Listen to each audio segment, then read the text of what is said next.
Hello, everybody. This is a video I'm making because we had a webinar, and that webinar unfortunately did not save on the recording. So I'm making this video in hopes to spread the information a little bit further to people that did not make the webinar. And this video is for anybody that has been installed, got your solar system installed within Idaho Power's territory since December 26th of 2019 till now. If you have already gotten your system installed, this is the breakdown of what to expect on the changes that has been made with Idaho Power.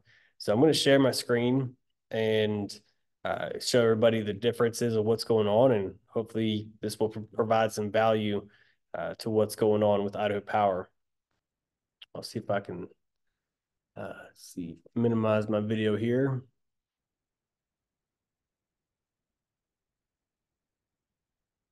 All right, so Idaho Power changes what to expect. Um, What was in place was one-to-one net metering with a $5 connection fee. So before we would size your solar panels to offset 100% of your energy usage in your home. And in the wintertime, the solar would not produce as much as your house consumed. But in the summertime, the solar produced twice as much as your house consumed. And that would allow for buildup of credits. And they would give you a value of 1-to-1 on those credits, which would carry forward through the winter and keep you only having to pay a $5 connection fee to Idaho Power. Now that $5 connection fee has now been raised up to $10 per month instead of five. Now, what is in place now is what I would call a net billing system instead of a metering system. They changed it to a monetary value on what they give you for your credits on different times of the day. So it's a net billing system, real time. Instead of monthly, it's going to be broken down into an hourly basis. So on a time of use rate, you've got summer and non-summer seasons. Summer season begins on June 1st and then ends on September 30th of each year. And then non-summer wintertime is from October 1st to May 31st. Non-summer rate for your electricity prices are going to be different than your summer rate. And they also give you the value of that energy that you push back to the grid. Before it was a one-to-one. The value is going to be different on summer and non-summer. Is also in the summer you're going to have on peak and off peak. So the summer season's here. This is for when you are consuming power. You're going to see this broken down on your power bill. When you consume power in the summer season, you have it on peak from 7 p.m. to 11 p.m., and then mid peak 3 to 7, and then off peak 11 to 7. And then this is Monday through Saturday, and then except holidays and also Sundays. So Sundays and holidays are going to be on the off peak rate. So you got three rates on your summer season that you're going to get charged for. Non-summer, in the wintertime, you got your on peak and off peak during these times here. Time periods for the export credit rate. So this is the export credit rate. You're going to see that number or hear that phrase thrown around quite a bit now. Export credit rate is the rates that Idaho Power is going to give you for the power that you push back to the grid. During the summertime, you've got on peak and off peak for when you push power back to the grid. So Idaho Power needs power in the summertime during 3 p.m. to 11 p.m. because there's a lot of people use power during that time. So if you can push solar power back from 3 p.m. to 11 Monday through Saturday, you're going to have a better rate on that. Then off peak, you've got 11 p.m. to 3 p.m. for when you push power back to the grid. And then non-summer is just you have one flat off peak rate for non-summer. Okay, so there's your different seasons for when you are using power, which is this first three, or the summer and non-summer. And then when you push power back to the grid, your summer season and non-summer.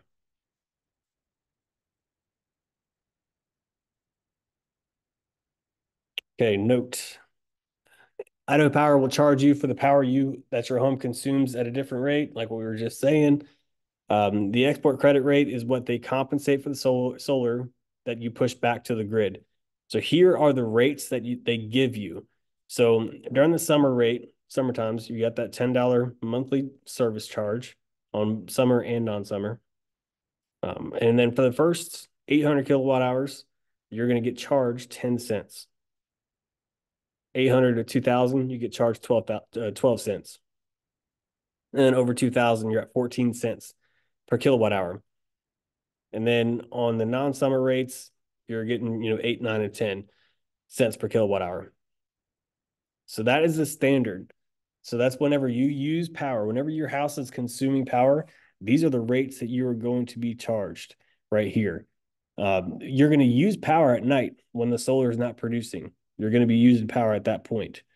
And then when the solar is producing, I'm going to skip time of use rate for a second. When the solar is producing, they're going to give you a value during the summer, which is really good here on the on peak at just about 17 cents per kilowatt hour that they're going to give you for the power that you give to them. So that's what they are paying you for that power, paying in a credit. Okay, so you off peak is at 5 cents, and non summer you're at 4.8 cents. Put this into a general perspective. Before on the 1-to-1 value, the average rate was about 8 cents, 8.8 cents or something like that per kilowatt hour. So you can see the non-summer rate is a lot less than 8 cents. It's about cut in half. So it's a very complicated situation here. And I want to emphasize on whatever happens behind the meter stays behind the meter. So if you in the non-summer months, you don't want to push power back to the grid. You want to consume majority of your solar power in your home because now that solar power is worth more to you when you consume it rather than giving it to Idaho Power. So things you can do to help on that would be changing your energy habits on how you use your energy in the house. We'll get to that in a second, but I just want to focus on the rates. So time of use rates, this is the optional deal. So the optional one, they're going to charge you 24 cents, which is crazy. That's like California prices. Then you got your mid-peak and off-peak down here. The time of use rates optional. I would only suggest somebody to do that only if you've got a battery hooked up to your system. If you have a battery hooked up to your system, then at that point you can push power back to the grid during those on peak times in the summer months to get compensated the extra amount at that 24 cents. And again, put it in perspective again, you're at 8 cents is what everything was on average for what you got charged and what they compensated you. And that 8 cents is before any fees. They threw on fees after that. They were at like 10, 11 cents. So hopefully that is I didn't go too into the weeds. It's definitely not like a general rule of thumb. It's very complicated, but try to make it as simple as possible. You got your standard rate that you get charged. You can opt in to the time of use rate by calling them in and say how I want to get switched to the time of use. I don't recommend doing that unless you are hooked up with a battery.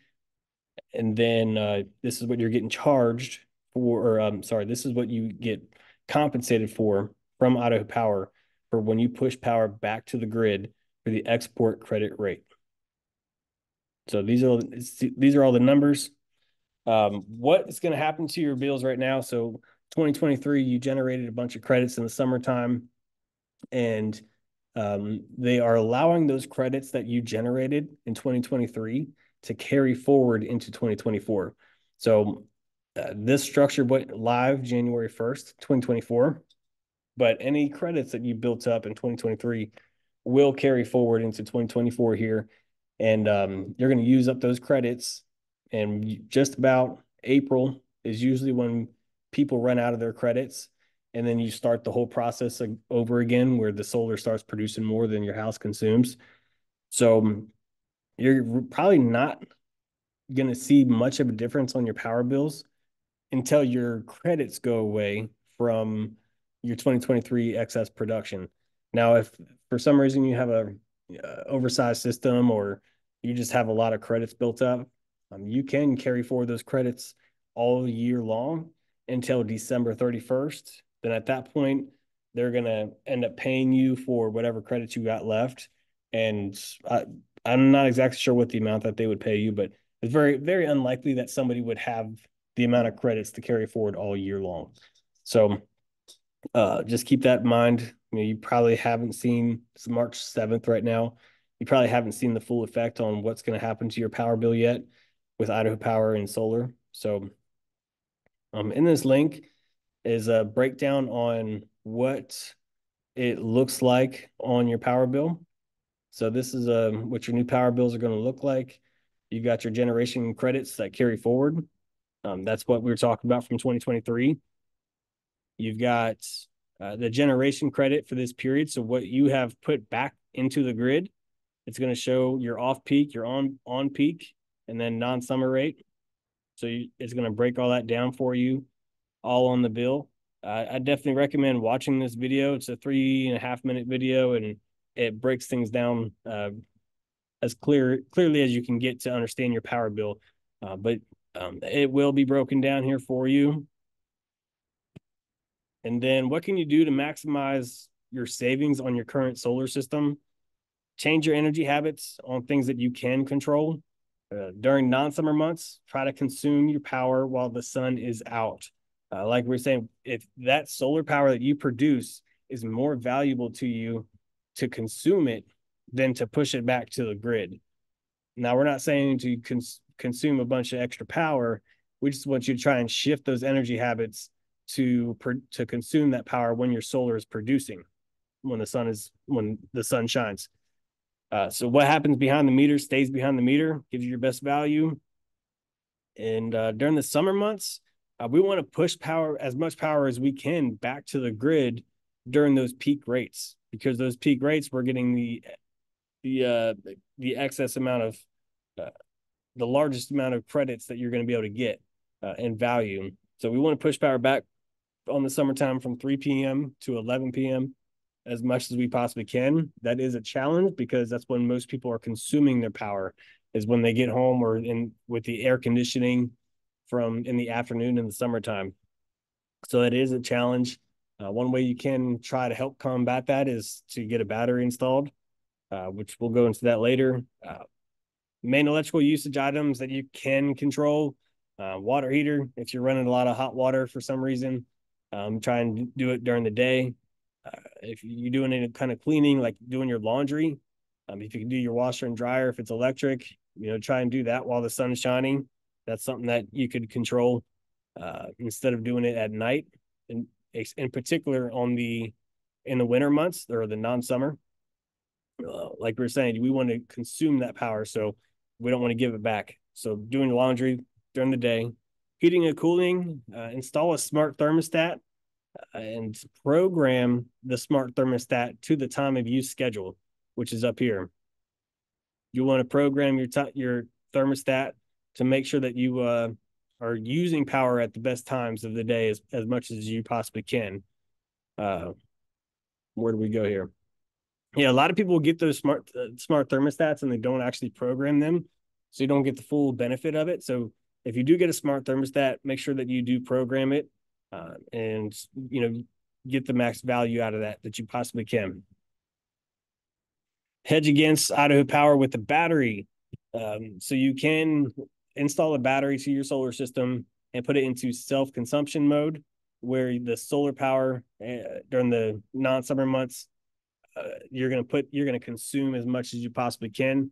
So if you have excess solar power that your house is not going to consume, instead of pushing that power back to the grid, that solar power will then go to a battery and stores that power, where you then use that power later in the day or at night when the sun is not shining. And depending on which battery setup you do, you might be able to not have to use any grid power at all, or the battery might run dry by 1 a.m. and you're using grid power from 1:30 to 7 a.m. when the sun starts shining again. So we've got a software program that shows how that plays out for the different battery usages and energy usage. There are two different types of batteries. We have a grid tied only setup. This grid tied only does not provide power when the grid goes down, but it does allow you to put the battery into self-consumption mode and also into what's called savings mode, where it exports power back to the grid during the summer months. Grid tied with battery backup. This gives you best of both worlds. You can self-consume power, and when the grid goes down, you've got the power when the grid goes down. The grid tied only is the benefit to that is it's less. There's less equipment that has to be installed than we have to install with the battery backup. So it is more cost effective to do the battery with that. But if you get in the battery and you want power when the grid goes down, then it is a little bit more expensive. So these batteries can cost anywhere from $7,000 to $20,000, depending on how big of a battery setup that you want. We can do financing for some of the batteries, and those batteries come with a 10-year warranty. And if you want a quote on any of those batteries, then shoot us an email at info@sundrivensolar.org, and we'll be happy to give you a quote on your system. And if we installed your system, then we've got all the information to go off of. If we did not install your solar system, we'll need the basics of how many kilowatts your solar is, and as much information as we possibly can on your system to get an accurate quote out to you. So yeah, that's kind of the basics. Looks like my chart. Yeah, this chart here, this is something that we do in our software. It came out kind of blurry on this picture right here, but it gives you a general concept. This blue line is your solar production. The red line is your utility consumption, so what you use from the grid. So the solar is going to produce a whole bunch of excess power during the day, and this is the month of March here. And then your green is your battery. So you'll end up using your battery about 4:30, 5 o'clock here. And then this battery will last to power your power consumption till about 4 a.m. or so, or till about 1 a.m. And then after 1 a.m., the battery is pretty much depleted. And then you're going to start using grid power for the remaining 4 hours of the morning until the sun comes up. And then you repeat the process. So we have some software that can give you some estimations on how that's going to look for you, and also what size battery. Action steps that you can do to fight. Do anything you can to overrule this situation that has happened with Idaho Power. Right now, the form that everybody could submit is actually no longer available with the PUC.